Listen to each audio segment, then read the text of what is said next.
for a lot of people that don't know, fighting doesn't pay well, especially at the start. Yeah. And even if you do get to that long career point, it still doesn't pay that well.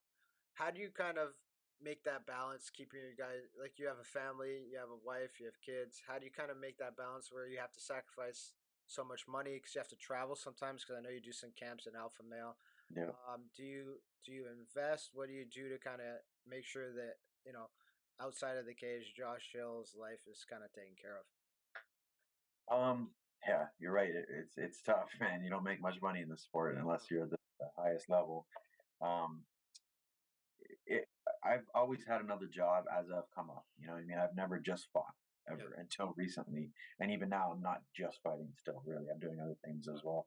But yeah, I've always had a part-time jobs coming up, and then I opened a gym in 2016. But again, you know, anything with the gym business, you know, you're It's not not making money profitable. for the first while. No, You know what I no. mean? And especially a fighter gym, you're not making money. You need a recreational gym to make some money.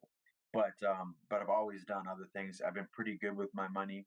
I'm cheap, I guess. I'm not, you know, You're buying. brown. You're brown by heart. Yeah, I'm not buying $3,000 suits and fancy watches and things like that. You know, I have a rental property. I think real estate is probably one of the best investments you can do, and that's something I want to continue to do. Yeah. I was fortunate when I met my wife; she already had a home as well, so Okay. we kind of had two homes coming together. So that's been a pro for sure.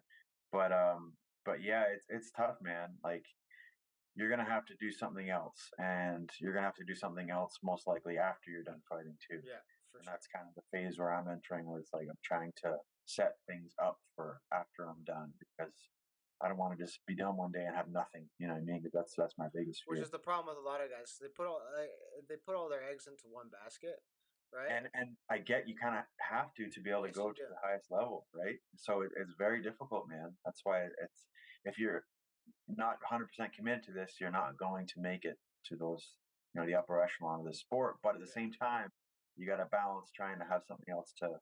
But there are guys who have had, like, look at there's two good examples. Shane Carwin, he was a full time engineer and still Well, made it to the pinnacle of the sport.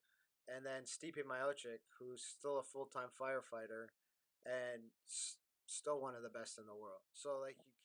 Want more podcasts? Head over to gmg-podcast.com.